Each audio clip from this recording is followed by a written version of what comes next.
পৃথিবীর সবচেয়ে বোকা মানুষকে জানেন? আজকে আপনাদের কাছে আমি সেটা তুলে ধরব। আর পৃথিবীর সবচেয়ে ভালো মানুষকে, সেটাও আপনাদের মাঝে তুলে ধরব। এখন ঘড়িতে রাত 2:20 বাজে। এই সময় আমি উঠি প্রায়।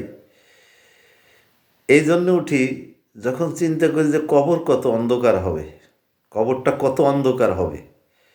আজকে যখন বাতি নিবে দিয়ে তাহাজ্জুদ নামাজ পড়ি, তখন দেখি যে বিশাল অন্ধকার, কিছুই দেখা যায় না। ওই তসবিটা জল করে জ্বলে, ওইটাই শুধু দেখি।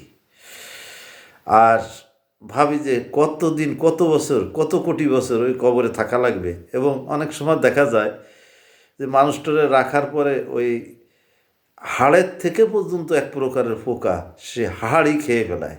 উপরের গোশত খাই, হাড়ই খেয়ে ফেলায়। চোখগুলো বের হয়ে যায়, মল দুধ দিয়ে পায়খানা বের হয়ে যায়। এই পৃথিবীটা আমাদের এরকমেরই।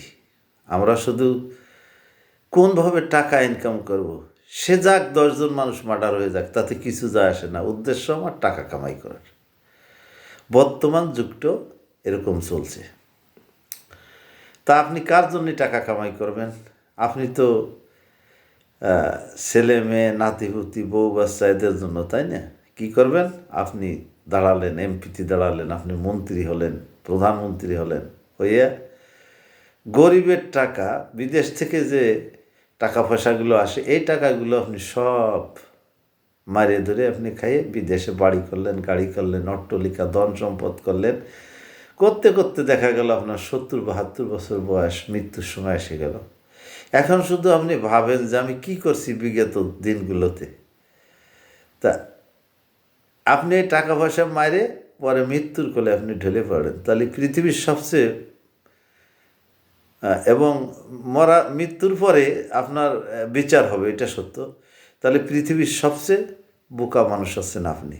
অর্থাৎ আপনার এই পাপের ভাগ আর না নেবে আপনার বউ, না নেবে আপনার ছেলে, না নেবে আপনার মেয়ে। এরা কেউ আপনার পাপের ভাগ নেবে না। এই পাপের ভাগ কবরেই আপনার ভোগ করতে হবে। এই কারণেই আল্লাহ পাক রব্বুল আলামিন রাত 2টা, 2:30, 3টে এর ভিতরে উঠে যায়। উঠে আল্লাহর কাছে কান্নাকাটি করি, আল্লাহ জীবনে যত গুনাহ করছি মাফ করে দিও। আর সারা বিশ্বের যত মুসলমান মারা গেছে, নরনারী, আল্লাহ সবাইকে তুমি বেহেশতে নসিব করো। সে যত বড় শত্রু হোক, যত বড় খারাপ লোক হোক, তার জন্য দোয়া করি।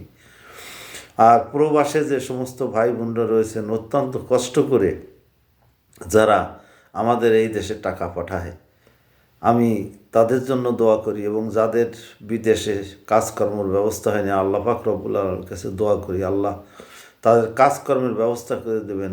এই দোয়া আমি আপনার কাছে করি। আমার দোয়া কবুল মঞ্জুর করে নেবেন, আল্লাহ পাক রব্বুল আলামিনের কাছে এই দোয়া করি। আর পৃথিবীর সবচেয়ে ভালো জায়গা হচ্ছে কোনটা জানেন? পৃথিবীর সবচেয়ে ভালো জায়গা হচ্ছে মসজিদ ঘরের। আপনি মসজিদ ঘরে যাবেন, দেখবেন আপনার মন মানসিকতা আলাদা রকম হয়ে গেছে, অন্যরকম হয়ে গেছে। যত সময় আপনি মসজিদের ভিতরে থাকবেন, দেখবেন আপনার মন মানসিকতা অন্যরকম। মসজিদ থেকে বের হয়েছেন তো আপনার মনে করেন শুরু হয়ে গেছে। হ্যাঁ, তাহলে কি আমি সারা জীবন 24 ঘন্টায় মসজিদের ভিতরে থাকবো? না, মসজিদের ভিতরে 24 ঘন্টা থাকবেন না। আপনি মসজিদে 5 ওয়াক্ত মুসল্লির সাথে আপনি নামাজ পড়েন, দেখবেন খারাপ কাজে আপনারা কেউ নিতে পারবে না, নিতে পারবে না। যখন আপনি জামাতের সাথে নামাজ পড়বেন, আপনারা খারাপ কাজে নেয়ার মতো পৃথিবীর কোনো ক্ষমতাই নেই। যাই হোক, আমি অনেক কথা বলে ফেলেছি। তাহলে পৃথিবীর সবচেয়ে ভালো জায়গা চেনছেন? মসজিদ ঘর। আর পৃথিবীর সবচেয়ে বলদ লোক আছে যে পরের টাকা মেরে খেয়ে ছেলে মেয়ের জন্য অট্টালিকা ধন সম্পদ করে, এই হলো বলদ লোক। আর শেষ প্রান্তে এসে গেছি আমি এই ভিডিওটার। আমি একটা ব্যবসা করি, হলুদের গুঁড়ো, মরিচের গুঁড়ো, ধনের গুঁড়ো। বাংলাদেশের সবচেয়ে কম মূল্যে আমি বিক্রি করি। যদি বাংলাদেশের মানুষ, অনেকেই আমার সঙ্গে ব্যবসা করে, আরও অনেক লোক ব্যবসা করবে জানাইছে আমারে। আপনারাও করতে পারেন যদি ব্যবসা করতে চান, তাহলে আমার এই নাম্বারে যোগাযোগ করবেন। প্রবাসীদের কাছে অনুরোধ রইল, আমার ভিডিওটি ছড়াই দিবেন। প্রবাসীরা অনেক লোকে আমার সঙ্গে ব্যবসা করে, তার ভাই, শালা, কেরুর বোন এ দিয়ে ব্যবসা করে। আমার এই ভিডিওটা সবার কাছে আমি একেবারে হাতে পায়ে ধরে অনুরোধ করে বলছি, যারা দেখবেন আমার এই ভিডিওটা শেয়ার করে দেবেন ভাই। তাতে হয়তো আপনার কোনো ক্ষতি হবে না, কিন্তু আল্লাহ পাক রব্বুল আলামিন কিয়ামতের ময়দানে এই ওসিলায় হয়তো আপনাকে জান্নাতবাসী করতে পারে। কারণ আপনার একটা শেয়ারের কারণে একজন অসহায় বেকার মানুষের কর্মসংস্থান হবে, আমার সঙ্গে ব্যবসা করতে পারবে। তাই আপনার হাতে পায়ে ধরে বলছি, আমার এইটা শেয়ার করে দেবেন ভিডিওটা, অনুরোধ রইল। আর নাম্বারটা আমি বলে দিচ্ছি, 01778380 723। আসসালামু আলাইকুম রহমতুল্লাহ বরকাতুহ।